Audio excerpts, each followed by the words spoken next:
From the world of politics to the world of business, this is Balance of Power.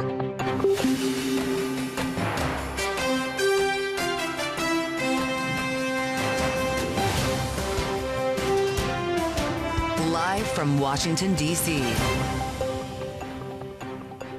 From Bloomberg's Washington, D.C. studios to our TV and radio audiences worldwide, welcome to Balance of Power. Alongside Joe Matthew, I'm Kaylee Lyons. Jobs Day shows unexpected strength, the biggest jump in payroll since last March, raising fresh concerns about interest rates. We'll discuss the state of the job market ahead of Donald Trump's inauguration with Betsey Stevenson, professor of public policy and economics at the University of Michigan. The president-elect is sentenced to no prison time in his New York hush money case after the Supreme Court chose not to get involved.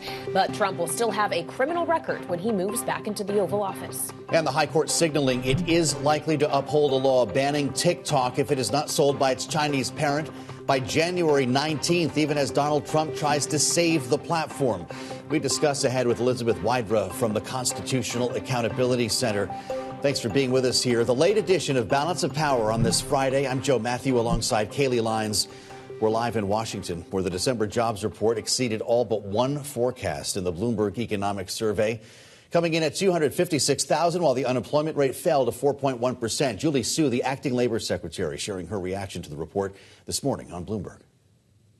Today's numbers following on the heels of consistent, steady, stable growth, 16.7 million jobs since this president came into office.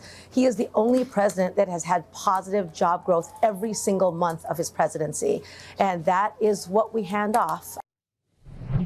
For more, we're joined now by Bloomberg's Enda Curran with us here at the desk in Washington. Enda, it's great to see you.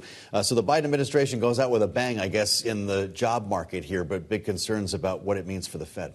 Yeah, so objectively, a very strong set of numbers, Joe. Like you mentioned, 256,000 in the month, unemployment rate falling to 4.1%, previous unemployment rates being revised lower, strength across the sectors being led by private sector, not government, so healthcare, leisure, retail, all hiring.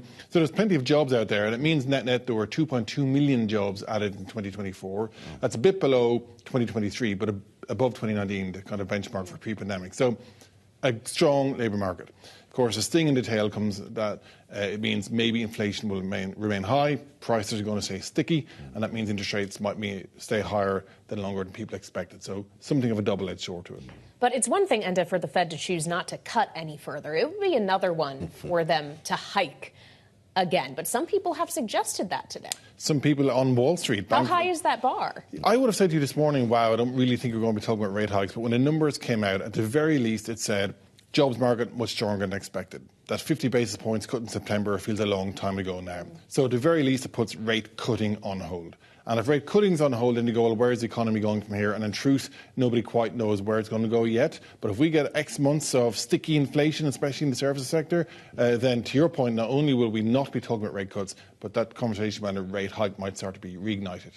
All right, Bloomberg's Enda Curran, thank you so much. Probably not an idea that the president-elect would be too thrilled about, as he this week said interest rates are too high. And speaking of, Donald Trump was sentenced to no jail time in his New York hush money case this morning, though he will still return to the White House as a convicted felon officially just 10 days from now. He spoke virtually at the hearing this morning.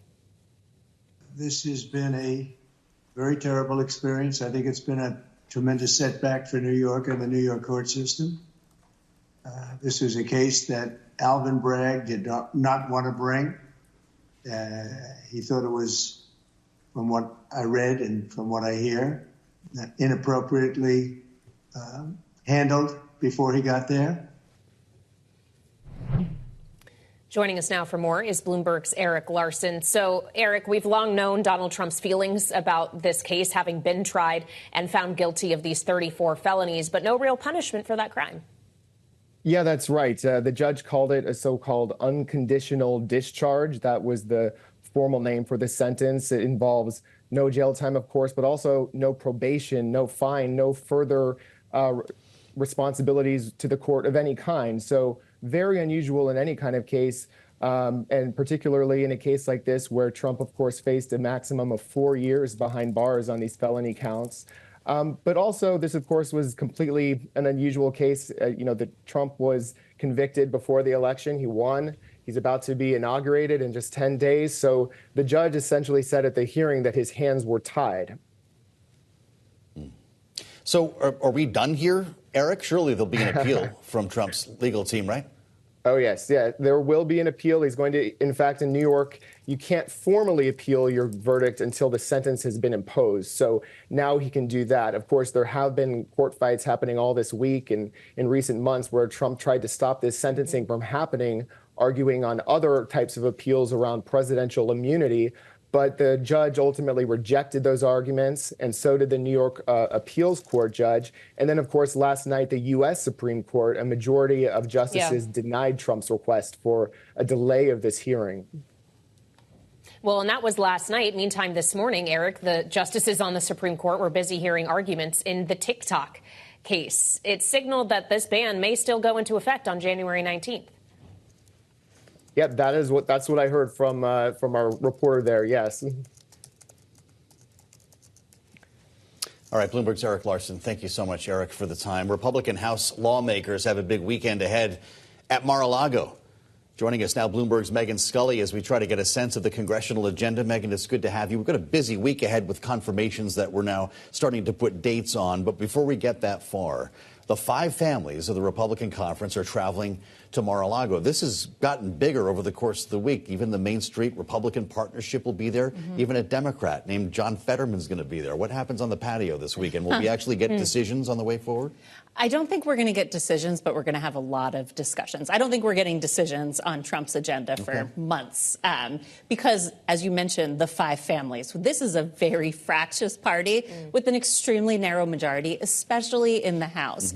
One of the sort of premier meetings, one of the ones we'll be watching most closely, is the meeting amongst high-tax state Republicans on SALT, everyone's favorite topic at Bloomberg, the state and local tax deduction. And if you remember back in 2017, Trump imposed the $10,000 limit on the deductions for SALT. And those Republicans in New York and in California, many of the same Republicans I've been talking about for months in those really close districts, the ones that did hold on and win in November are now going to Mar-a-Lago, and they want Trump to either get rid of that limit or at least exceed it to $100,000 to $200,000.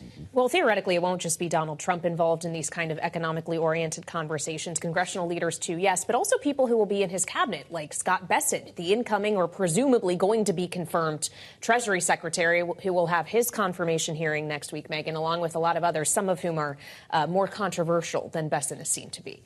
Yes, it's going to be confirmation hearing Palooza week next week. A majority of these cabinet level positions we're expecting confirmation hearings on next week. Scott Bessent is one we will be watching closely. We're not expecting a ton of fireworks, but of course, we are interested in anything that he has to say that could affect markets. Some of the more interesting ones, the ones that we could see a lot of push and pull. Starting out of the gate on Tuesday is Pete Hegseth, the extremely controversial nominee to be defense secretary. We're expecting a lot of questions on his allegations of, sexual abuse, which he has denied, allegations that he's denied of mismanagement at veterans organizations, a history of alcohol problems. He's denied all these allegations, but they have been out there in the press. And there will be questions, particularly about his thoughts on Ukraine. It's not just going to be the more salacious, but also the substantive, and it could really show sort of a difference between where hawkish Republicans are and where Trump is in terms of our alliances overseas. All right, an excellent point. Bloomberg's Megan Scully, thank you so much. Coming up, we'll take another look at today's jobs report with Betsey Stevenson, professor of public policy and economics at the University of Michigan and former chief economist for the Department of Labor. That's next on Balance of Power on Bloomberg TV and radio.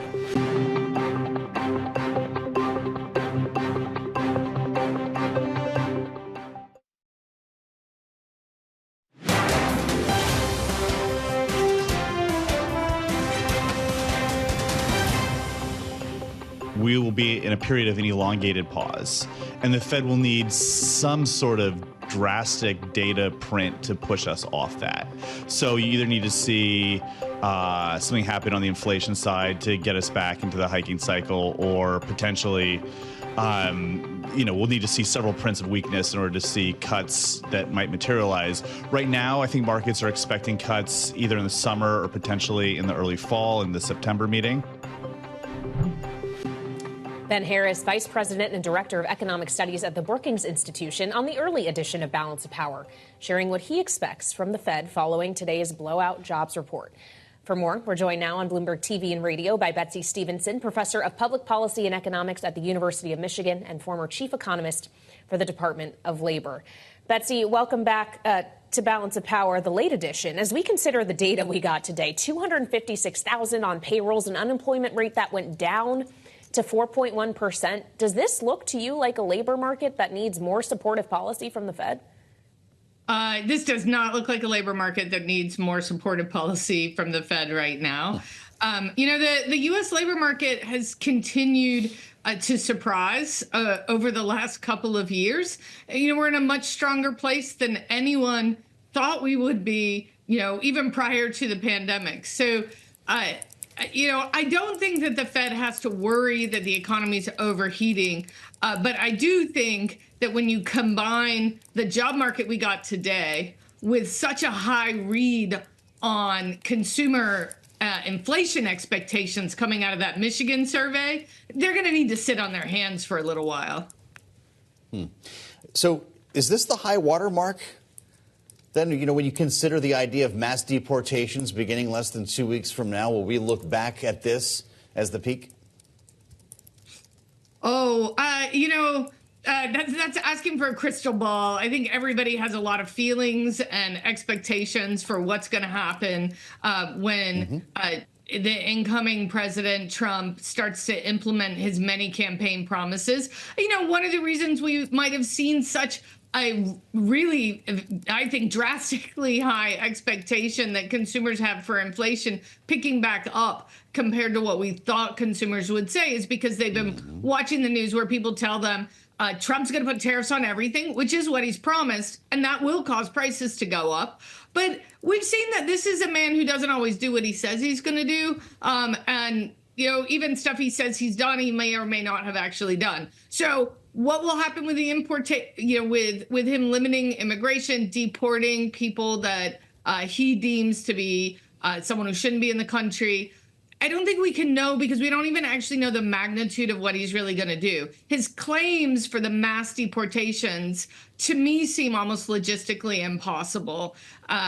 So we'll see what he actually accomplishes. Obviously, getting rid of a lot of people will create a lot more chaos than economic chaos. Well, you're absolutely right, Betsey, in that we don't necessarily know exactly what Donald Trump is going to do when it comes to any number of things. Deportations, yes, but also whether or not he's serious about enacting the kind of tariffs that he's discussed, perhaps universal ones applied to all countries, at least on some goods. And obviously that gets us to an inflation question. We got the data from the University of Michigan today, not just on confidence, but also on inflation expectations, which have gone up pretty dramatically. Do you think that could be in part due to the anticipation of policies in this administration, or is that just the fact that people aren't seeing prices at the grocery store going down necessarily? Oh, that's what I was just referring to. I think given the number that came out in that report, I think it has to be that enough people are thinking that the tariffs are going to raise prices, that it changed their expectations.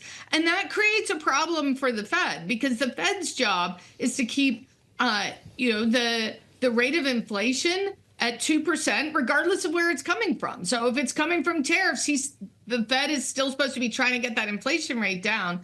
And when people expect higher inflation, right? I think that number in that report was a 3.3% expectation for inflation in the coming year. When they expect that, they start to behave like that. What does that mean? That means they ask their bosses for bigger raises to make up for an expectation that prices will be rising 3.3%. And that becomes a self-fulfilling prophecy. That is what the Fed has to work really hard when people are actively, making decisions to try to create 3.3% inflation. So I think that might be a little bit of a warning sign to the incoming president. Certainly, if I was one of his advisors, I'd be saying, even before even enacted a single tariff, you have started to cause inflation to pick up in the United States. You might want to slow your roll a little here. Hey, Betsey, this is the last jobs report of the Biden administration, at least while Joe Biden is in the White House.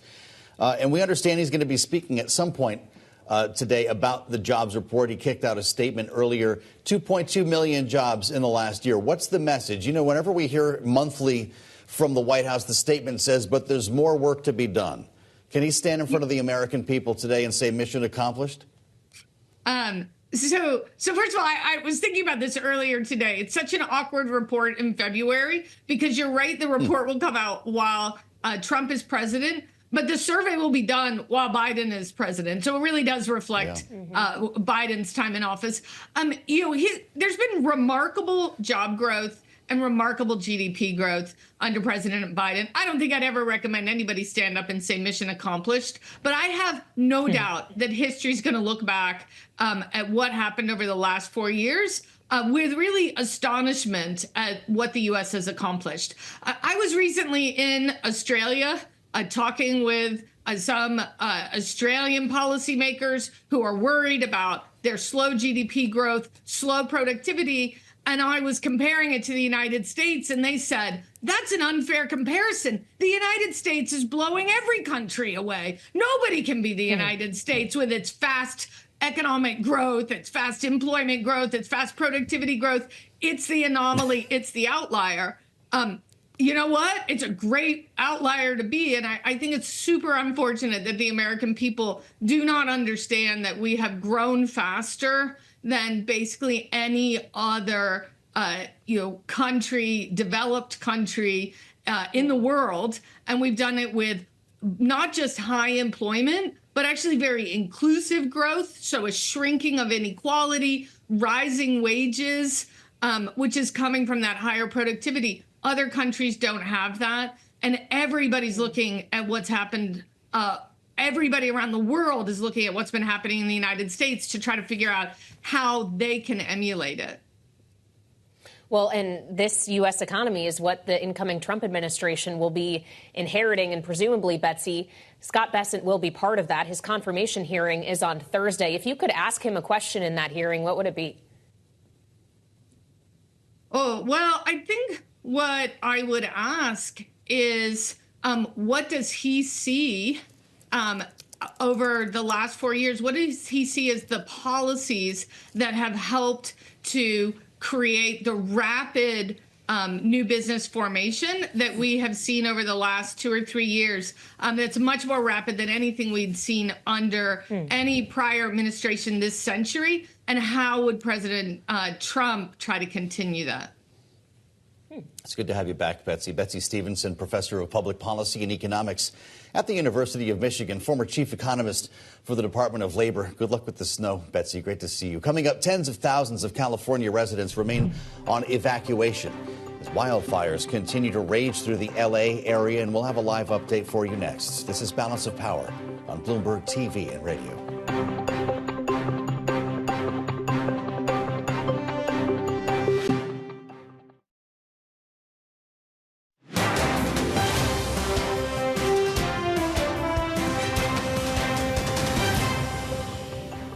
Reminded me of more of a war scene where you had certain targets that were bombarded, where artillery was just blew them up. With no rhyme or reason. In other words, you'd have this fire going crazy and burning everything down and 3 houses being fine. We can not only build it back, we can build it back better, God willing.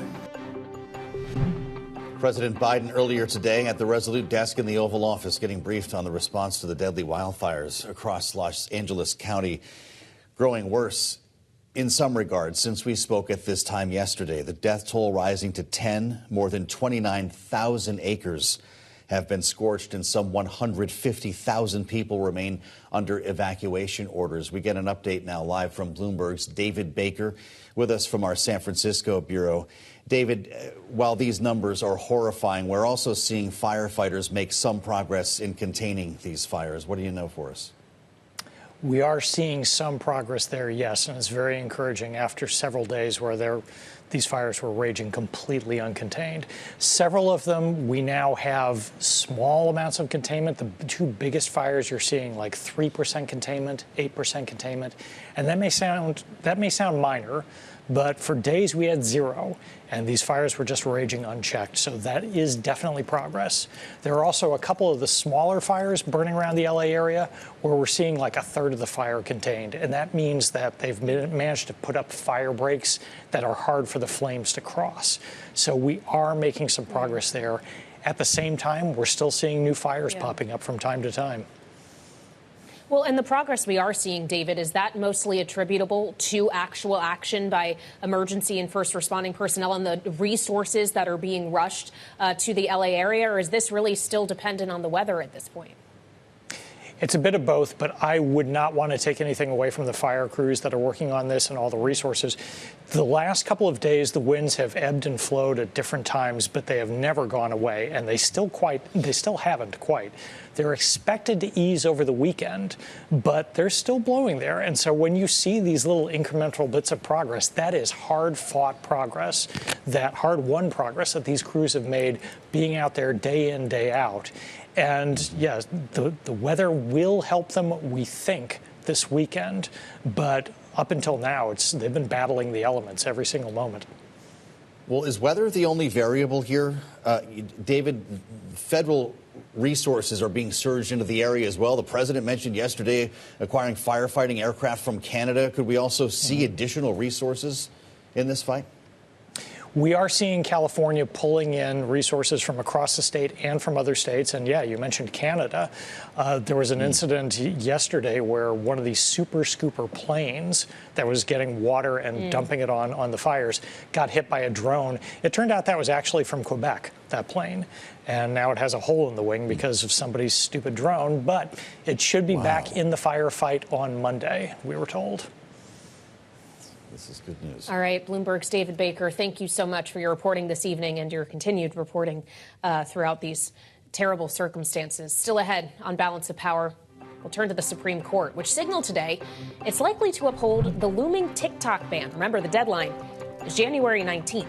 And we'll have more on the arguments heard today at the High Court with Elizabeth Wydra, president of the Constitutional Accountability Center. Next on Balance of Power on Bloomberg TV and radio.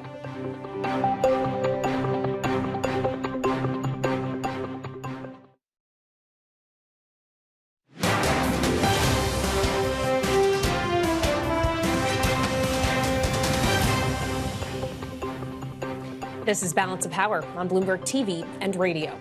The Supreme Court is weighing the future of the popular app TikTok after hearing oral arguments today that could determine whether a ban goes into place within days. Bloomberg's Tyler Kendall has the details of the case. Tyler? Yeah, hey, Kaylee. I was actually at the Supreme Court today where the justices signaled they'll likely uphold the law that could ban TikTok if it doesn't divest from its Chinese parent company ByteDance by next Sunday. Lawyers representing TikTok say this is an issue of free speech and that a potential ban could curtail freedom of expression for nearly 170 million U.S.-based users. The government says this isn't about the First Amendment since the platform still has a viable path to operate if it divests. Rather, they say it's about, quote, foreign adversary control of the company, given ByteDance's ties to China and what that could mean for national security. Now, the justices appeared more sympathetic to that line of reasoning, with Chief Justice John Roberts saying the law is not about TikTok's content, but rather about TikTok's ownership. Congress doesn't care about what's on TikTok. It's not a direct burden on the expression at all. Congress is fine with the expression. They're not fine with a foreign adversary, as they've determined it is, gathering all this information about the 170 million people who use TikTok. Now, TikTok has until January 19th to divest, just one day before President-elect Trump takes office. Trump has asked the court to delay the ban so that he could negotiate an agreement himself. The Solicitor General says it's unclear if Trump could extend the deadline once he's in office. Now, remember, he tried to force TikTok to divest during his first term, but has since indicated he'd like to avoid a ban. Here he was in December, crediting the platform for playing a role in his election win. We'll take a look at TikTok. You know, I have a warm spot in my heart for TikTok. There are those that say that TikTok had something to do with it. Shares of Snap and Meta climbed today as the arguments unfolded. Joe and Kaylee, the companies are expected to benefit from a potential ban if there's one less player on the field. Bloomberg's Tyler Kendall. Thank you so much, Tyler, for spending the day in front of the court for us as well. Joining us now for more, Elizabeth Wydra, president of the Constitutional Accountability Center. Elizabeth, it's good to have you back on Bloomberg TV and radio. How do you look at this? As a national security case or a First Amendment case? Well, that's exactly the question that the justices were wrestling with today. You know, certainly the government was saying, you know, this is not a question about First Amendment speech. It's about the ownership of TikTok and Chinese control of the company that owns it, that company ByteDance being subject to Chinese law, which could force them to cooperate with Chinese intelligence, which could create a national security problem. At least that's the theory behind the law that is being challenged today in the Supreme Court. Of course, TikTok and its users argue that their First Amendment rights to speech, to create and to consume content are being challenged. And it seemed like most of the justices seemed to think that, one, there wasn't a First Amendment problem because in some of the questions, it seems like their opinion was they're not actually, the law doesn't shut down TikTok. It just requires divestment from the Chinese controlled company. So you're not actually closing the public square in which this expression takes place. Also, it seemed like the justices didn't really buy arguments that less draconian measures could achieve the same result as the law that the Biden administration is backing. There were arguments from Noel Francisco, the advocate for TikTok, who said, you know, there could be disclosures made that some of this content could be manipulated by the Chinese government. But the government pushed back hard against those arguments, and it didn't seem like a majority of the justices were buying them. So it seems as if, from the arguments today, that the TikTok divestment requirement will likely stand as constitutional. Well, so as we consider what the precedent this would set here, Elizabeth, do you have any concerns about what this might mean for other social media platforms, regardless of ownership, about content propagated on them and the First Amendment rights of those who use the platforms who produce that content? Well, there are some, limits to the precedent that would be set if the court does uphold the law with respect to TikTok. And part of that, I think, is because the company ByteDance is not an American company, and so they don't have the same First Amendment rights that, a solely U.S. company would have. So in one way, that's a limitation that would be placed on this as a precedent. There certainly would be stronger arguments, I think, for a U.S. company subject to these kinds of laws. And also, of course, you would hope that there wouldn't be these same sort of national security concerns. But, it is definitely an issue of American constitutional principles. One of the arguments made by TikTok and its users today was that, speech that could be critical of the United States or its leadership is something that is deeply protected by the First Amendment, by the right to free speech. We prize ourselves on being able to be critical of our government and to raise our voices in protest. And so the fact that, there might be some manipulation by the Chinese government of content on TikTok to be critical of the United States could be achieved through measures like disclosures, or just the fact that people, through discussion about this case and this law, know that there could be that foreign government manipulation. But I think that even if the court does uphold this particular law, I think that the First Amendment free speech rights and principles could still be heartily advocated for when we are dealing with a solely U.S. social media company. So how likely is it the High Court delays this deadline, gives some breathing room here, as it now, of course, is scheduled on the eve of the presidential inauguration? Yes, well, the court did act very quickly after this case came on appeal to it. Normally, after the court gets a petition for review, it takes a while to review it. It takes a while to grant it. It takes a while to brief it. Then there's argument. Then it takes a while to have the opinion. But here, the court got the petition for review in December. It's quickly had a briefing schedule and heard the case this morning, which is, a lightning pace for the Supreme Court. So we expect a ruling to come very soon. Certainly the Trump administration had, and it was supported by TikTok and its users, had pushed for even a pause in the enforcement of this law. The United States in the court today said that, really ByteDance is just playing a game of chicken, trying to delay and delay and delay in order to continue to be able to maintain its ownership in TikTok, and that they've been on notice that they might have to divest since 2020. And so I don't know if there's going to be a delay. I think that it might just be an outright win for the United States. Mm-hmm. For our audience with us on Bloomberg TV or on YouTube, you see a live picture of the Roosevelt Room at the White House, where we are expecting President Biden to give some remarks in a few moments pertaining to the economy, specifically on this job day, but it could well venture into other areas, including the war in Ukraine or perhaps the fires in Los Angeles. We will bring you his remarks when they begin. But I'd actually like to ask you, Elizabeth, about the man who will be doing things like this from the White House 10 days from now, and that's Donald Trump, who will be taking the oath of office on January 20th and assuming the presidency as officially a convicted felon after his sentencing in the New York hush money case today. But considering that sentence was no probation, no prison time, what do you say to someone who asks, what was the point? Yes, it certainly was interesting, to have a sentencing that resulted in this unconditional discharge. There's no fine, no jail time, no probation, which is definitely not the kind of treatment that most convicted felons receive from the courts.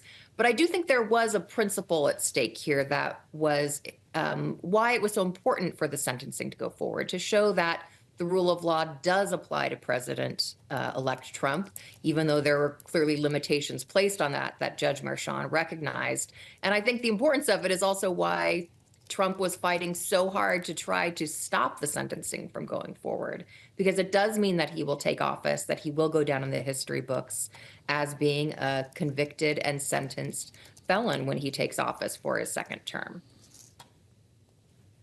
All right. Elizabeth Wydra, president of the Constitutional Accountability Center, thank you so much. Now, coming up, as we mentioned, that sentencing of Donald Trump in New York today. We'll have more on the political implications as he gets ready to assume the presidency.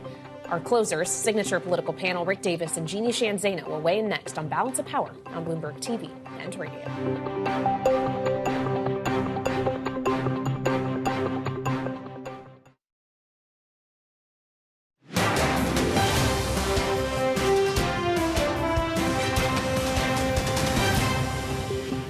I won the election in a massive landslide, and the people of this country understand what's gone on. This has been a weaponization of government. They call it lawfare. Never happened to any extent like this, but never happened in our country before. And I'd just like to exclaim that I was treated very, very unfairly. Donald Trump speaking virtually at his sentencing in the New York hush money case earlier today, receiving no jail time or probation for the 34 felonies that he was convicted of by a jury of his peers. Joining us now for more are our closers here on Bloomberg TV and radio, Bloomberg political contributors Rick Davis, partner at Stone Court Capital, and Jeannie Shanzana, senior democracy fellow at the Center for the Study of the Presidency and Congress, as well as political science professor at Iona University. Jeannie, for all of Donald Trump's feelings about the proceedings today, what he actually was sentenced to was basically nothing at all, an unconditional discharge.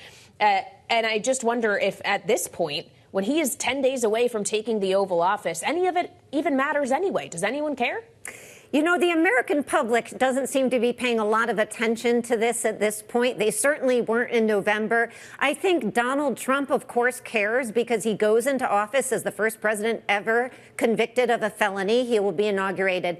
That said, you know, I think the reality is that this was sort of an ending of the 2025 election in my mind. So much of this election was profoundly related to these 4 cases, most of which have gone away now, and this was the final one. And of course, as you mentioned, he gets this unconditional discharge. If you had been convicted of speeding in New York, you would have gotten a worse punishment than that.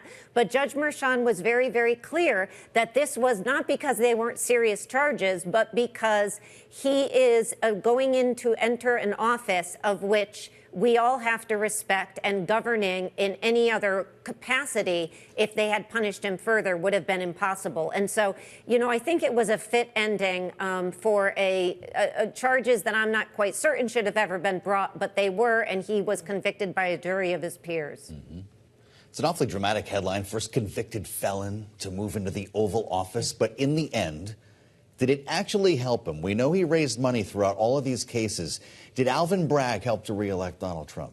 Yeah, the first convicted felon, but maybe not the last. New precedent. Look, I mean, we know just fact-based that every time he was indicted, in over 80 indictments through the course of the primary cycle, his polling data went up, right? I mean, he started the election cycle behind governor of Florida, DeSantis. You know, everyone thought, oh, he can't make it back. And that steady drumbeat of, oh, another set of indictments announced today. Boom, his numbers go up. Another set of indictments. Boom, his numbers go up. Some people will say, pundits all the time were commenting, he's only running to avoid jail time. Well done. Job's completed now. You not only won, but you avoided jail time. Yep. Good strategy, it sounds like. Rick Davis and Jeannie Shanzano stay with us as we look ahead to Donald Trump's meeting this week at Mar-a-Lago with Republican lawmakers. There's a Democrat, too, on the way to Florida. It's coming up next. This is Balance of Power on Bloomberg TV and radio.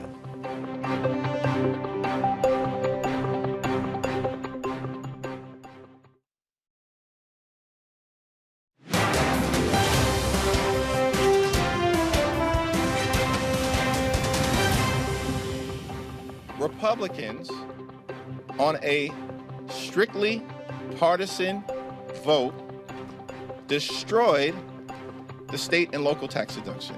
And now some of my colleagues want to race down to Mar-a-Lago to bend the knee and pretend like they are the firefighters.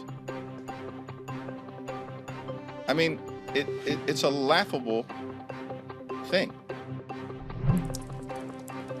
House Minority Leader Hakeem Jeffries earlier this week talking about this weekend's congressional retreat, if we can call it that, with Donald Trump at Mar-a-Lago. Everyone's getting on a plane. It is a lot warmer there. And back with us, our closers, Rick Davis and Jeannie Shanzano. Rick, are we to believe that a congressional agenda will emerge from these meetings this week? They're going to have a lot to talk about on the patio, but these are a lot of groups of Republicans who don't agree. You'll have the Freedom Caucus sitting at the table next to the Main Street Republican Partnership. What emerges from this confab? Yeah, look, we know what the agenda is, right? You know, and the debate centers around certain provisions like state and local tax. Yep. And I think the Trump folks are going to present some ideas on how they can fix that and get the buy-in of these SALT Republicans and the Main Streeters who care about it. And that may be something as small as just fixing the marriage deduction, which is a victory for those members. Okay. It's more than they've had in the last 5 years. And so in return, they've got to then go for provisions in the tax code or provisions in immigration that they otherwise would lobby against. So I think those kinds of deals will get cut. And yet the big vexing question is, are they going to do one big, beautiful bill, or are they going to chop it up? And I see momentum really going to 2 bills rather than one. So Trump said he doesn't care, so maybe we start to see the fabric of those things coming out. But I think they want it out quick. So I don't think this is going to be studying your navel for the next 3 months while the administration gets its footing. They want to come out of the gate fast. Well, and they can potentially do that with Republican control of both chambers, Jeannie, though there is a question of the role Democrats play here. And we should point out that there will be a Democrat at Mar-a-Lago this weekend. Pennsylvania Senator John Fetterman going down to meet with Trump. What's that about? Yeah, it has been controversial. We've heard Democrats and some Republicans pushing back, saying he should not go down. But John Fetterman from a 50-50 state of Pennsylvania feels strongly that he represents all Pennsylvanians, and he wants to be able to talk to and negotiate with, compromise with the incoming president. So he said, if you're asked to go visit the president, of course you say yes. He was asked and he's going to go down there. I think it's the right decision, and I think it's the approach many Democrats should take, is that Democrats have interests. They have to be able to work with the president to pursue those interests on behalf of their constituents. And so you do need to have conversations, and I think he's right to do that.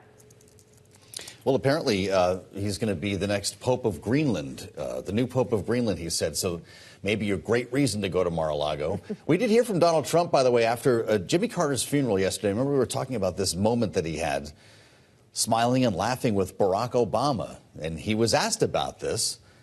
Apparently friendly moment with the former president, Obama. Let's listen. It did look very friendly, I must say. I didn't realize it. I didn't realize it, how friendly it looked. I saw it on your wonderful network just a little while ago before I came in, and I said, boy, they look like two people that like each other. And we probably do. We have little different philosophies, right? But we probably do. I don't know, we just got along. But I got along with just about everybody on that. We met backstage, as you know, before we went on. And I thought it was a beautiful service, but we all got along very well, which is good. Didn't even know there was a backstage or a stage in the National Cathedral. But is Donald Trump softening in his age? Does he want to be part of this or welcomed in this exclusive club? Or does he regret the birther movement? What do we make of all of this? Well, he's the biggest, dictionary definition of FOMO there is. Okay. I mean, he loves the fact that he's in the most exclusive club in the world, and that's being a former president of the United States. And the fact that he can be in that pew with the other former presidents and be treated with such great respect, there's nothing more of a positive elixir for him than that. And so we know that when he travels around the world, those world leaders who put on a good show and treat him well, regardless of their agenda, are the ones that he likes. And so it doesn't shock me. And by the way, if he says he likes most of them, which ones doesn't he like? I mean, what do you mean most of them? Wondering, I'm imagining the pews now. He did shake hands with Mike Pence, Yes, but he arguably sure did. Trump hasn't expressed a lot of like for Mike Pence in the last 4 years. I just want to know what they were talking about. Yeah, we all do. We need better lip reading software. If someone could invent that, please, so we can figure out what all the presidents said to each other. Jeannie, as we consider what Rick was just talking about, the idea that Donald Trump does like to surround himself with people who are friendly to him, perhaps loyal to him. Certainly that is true of those he has tapped to be nominees in this incoming administration, many of whom are going to be having their confirmation hearings next week. From Pete Hegseth to Marco Rubio, which one are you most excited to watch? Well, I am excited for all of them, Kaylee, of course. I think in terms of Marco Rubio and Pete Hegseth, we probably expect some more fireworks on the Pete Hegseth side. We're going to see people like Elizabeth Warren, who's already asked for, more than 70 questions to be answered by Hegseth, which is her right. And we've heard Chuck Schumer, who has said to Democrats, hold their feet to the fire. And so I think some of these are going to be really, really interesting hearings. I think the one is sort of on the edge the most at this point that we're hearing is Tulsi Gabbard, in fact. We saw her backtrack just the other day on one major issue, and I think she is feeling some heat because she has some pushback not only from Democrats, but from Republicans as well. So in the national security realm, I think she's probably the one who's sort of most likely going to go down, if any do. But these are going to be exciting hearings all around. Elizabeth Warren could be Pete Hegseth's worst nightmare next week, but will it actually make a dent? Does he have the votes? Elizabeth Warren is every Republican's worst nightmare. Okay. So Pete's in good company there. But, yeah, he's a special case, right? I mean, he's got a lot of baggage, and she's going to unpack that baggage during that hearing. And so, yeah, I think she'll campaign this a bit. It's probably good politics for her. But he's probably going to get, unless something bad happens, he's probably going to get the support of the Republicans in this Senate, and that should be enough to get him through on the floor of the Senate. So it's all about performance, and it's all about that FBI report with him. All right, Rick Davis and Jeannie Shanzano, our signature political panel, thank you so much for joining us on Balance of Power. President Biden has just taken the podium at the Roosevelt Room at the White House, making some remarks on the economy. And if you would like to follow those remarks, you can do so on Live Go on your Bloomberg terminal. Unfortunately, Joe, though, we got to go for the weekend. Yes, indeed. We'll see you back here on Monday. In the meantime, check out the Washington Edition newsletter on the terminal and online. Went through a lot this week, and we thank you for spending a lot of it with us here on Balance of Power. This is Bloomberg TV and Radio.